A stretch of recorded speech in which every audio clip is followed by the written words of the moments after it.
नमस्कार दोस्तों, स्वागत है आपका आज के मुख्य समाचारों में। दोस्तों यहां पर आपको देखने को मिलेंगी सुबह से लेकर शाम तक की तमाम बड़ी खबरें मुख्य समाचार ब्रेकिंग न्यूज अपडेट्स के रूप में। तो दोस्तों आप सभी लोगों से रिक्वेस्ट है इस वीडियो को ज्यादा से ज्यादा लाइक और शेयर करें। तो दोस्तों सीधे चलते हैं आज की पहली बड़ी खबर की ओर। चांद पर चंद्रयान बोला, मैं अपनी मंजिल पर पहुंच गया। साउथ पोल पर लैंडिंग करने वाला भारत पहला देश। प्रधानमंत्री बोले, अब चंदा मामा दूर के नहीं रहे। जी हां दोस्तों, चंद्रयान 3 के लैंडर ने चांद के दक्षिणी ध्रुव पर कदम रखकर इतिहास रच दिया है। उसने 20 मिनट में चंद्रमा की अंतिम कक्षा से 25 किमी का सफर पूरा किया। लैंडर को धीरे धीरे नीचे उतारा गया। 5:30 पर शुरुआत में रफ लैंडिंग बेहद कामयाब रही। इसके बाद 5:44 पर लैंडर ने वर्टिकल लैंडिंग की। तब उसकी चंद्रमा से दूरी 3 किमी रह गई थी। आखिर लैंडर ने 6:04 पर चांद पर पहला कदम रखा। इस तरह भारत चांद के दक्षिणी ध्रुव पर लैंडिंग करने वाला दुनिया का पहला देश बन गया है। दोस्तों इसी के साथ भारत चांद के किसी भी हिस्से में यान उतारने वाला दुनिया का चौथा देश भी बन गया है। इससे पहले अमेरिका, सोवियत संघ और चीन को ही यह कामयाबी मिली है। अब सभी को विक्रम लैंडर से प्रज्ञान रोवर के बाहर आने का इंतजार है। धूल का गुब्बार शांत होने के बाद यह बाहर आएगा। इसमें करीब 1 घंटा 50 मिनट लगेगा। इसके बाद विक्रम और प्रज्ञान एक दूसरे की फोटो खींचेंगे और पृथ्वी पर भेजेंगे। दोस्तों प्रधानमंत्री मोदी ने चंद्रयान की सफलतापूर्वक लैंडिंग के बाद वीडियो कॉन्फ्रेंसिंग के जरिए संपर्क किया। प्रधानमंत्री ने कहा, चंदा मामा दूर के नहीं, अब एक टूर के रह गए हैं। उन्होंने कहा कि यह क्षण भारत के सामर्थ्य का है। यह क्षण भारत में नई ऊर्जा,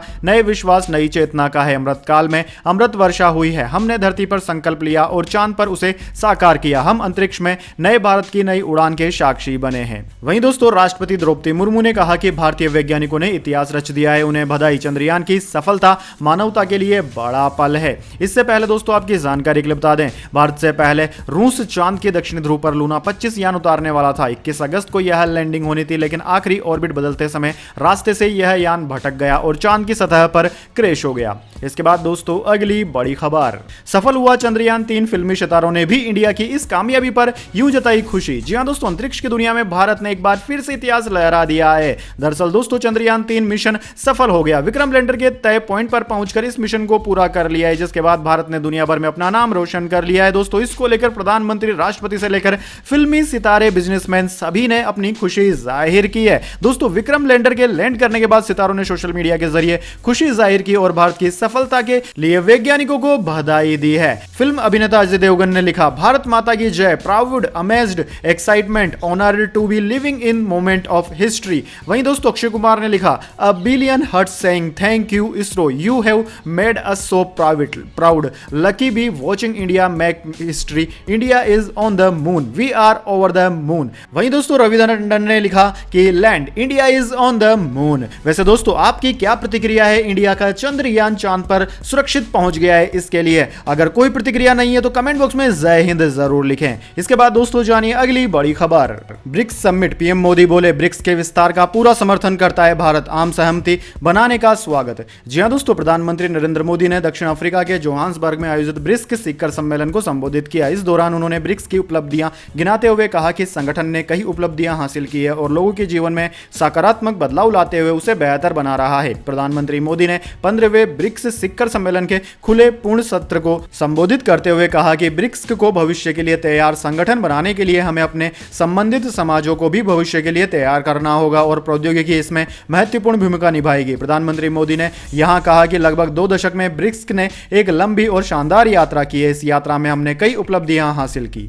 इसके बाद दोस्तों अगली बड़ी खबर, राहुल लद्दाख दौरे पर 4 दिन में 700 किलोमीटर बाइक चलाई। आज कारगिल के जंस्कार जाएंगे, लिखा, मोहब्बत का सफर जारी है। जी हां दोस्तों, कांग्रेस नेता राहुल गांधी 25 अगस्त तक लद्दाख के दौरे पर हैं। मंगलवार को वे लेह से बाइक चलाकर 130 किलोमीटर दूर लामायुरू पहुंचे। कांग्रेस ने राहुल की ट्रिप की तस्वीरें ट्विटर पर शेयर करते हुए लिखा कि मोहब्बत का सफर जारी है। आज राहुल बाइक से ही कारगिल की जंस्कार तहसील जाएंगे। गुरुवार को राहुल गांधी कारगिल टाउन पहुंचेंगे। वे वहां 25 अगस्त को होने वाली 30 सदस्यीय लद्दाख स्वायत्त पहाड़ी विकास परिषद कारगिल चुनाव की बैठक में भी शामिल होंगे। दोस्तों आपकी जानकारी के लिए बता दें, लद्दाख में लगभग 700 किलोमीटर बाइक चला चुके हैं राहुल गांधी अब तक। उन्होंने 19 अगस्त को लेह से पैंगोंग लेक तक करीब 224 किलोमीटर बाइक चलाई। इसके बाद 21 अगस्त को 264 किलोमीटर बाइक चलाकर पैंगोंग लेक से खारदुंगला पहुंचे। उसी दिन खारदुंगला से 40 किलोमीटर दूर लेह गए। इसके बाद दोस्तों अगली बड़ी खबर, राहुल गांधी लेह में सेना के रिटायर्ड अफसरों से मिले, तिरंगा फहराया, भारत माता की जय के नारे लगाए, दलाई लामा से भी मिलेंगे।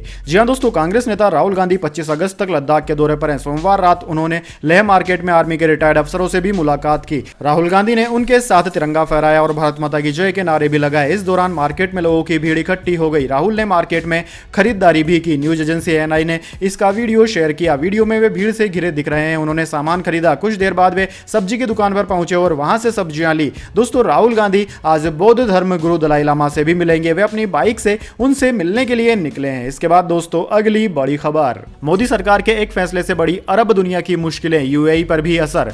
जी हां दोस्तों, आगामी त्योहारी सीजन के दौरान देश में प्याज की कीमतें बढ़ने की संभावना है। इसे देखते हुए भारत सरकार ने शनिवार को प्याज के निर्यात पर 40% शुल्क लगा दिया था, जिससे बाजार में नियंत्रित कीमतों पर प्याज की आपूर्ति बने रहे। सरकार की ओर से जारी अधिसूचना के अनुसार 31 दिसंबर तक प्याज के निर्यात पर शुल्क लागू रहेगा। यानी कि 31 दिसंबर तक अगर कोई व्यापारी अन्य देश को प्याज निर्यात करता है तो उसे शुल्क के रूप में 40% सरकार को देना होगा। दोस्तों वैश्विक परस्पर निर्भरता के युग में ऊर्जा आपूर्ति से लेकर खाद्य सुरक्षा तक के क्षेत्रों को लेकर किसी भी देश का निर्णय शायद ही उस देश तक सीमित रहता है। प्याज के निर्यात पर 40% शुल्क लगाने के भारत के कदम का भी असर सिर्फ भारत तक ही सीमित नहीं रहा है। भारत के इस कदम से अरब दुनिया के वह देश जो मुख्यतः आयात पर निर्भर है, उनके लिए प्याज की आपूर्ति सुनिश्चित करना चिंता का विषय हो गया है। इसके बाद दोस्तों अगली बड़ी खबर, केंद्र ने कहा नॉर्थ ईस्ट से नहीं छीनेंगे स्पेशल स्टेटस। याचिकाकर्ताओं ने जताई थी आशंका। सीजीआई बोले जब केंद्र गारंटी दे रहा है तो हमें संदेह कैसा। जी हां दोस्तों, जम्मू कश्मीर से आर्टिकल 370 हटाने के फैसले को चुनौती देने वाली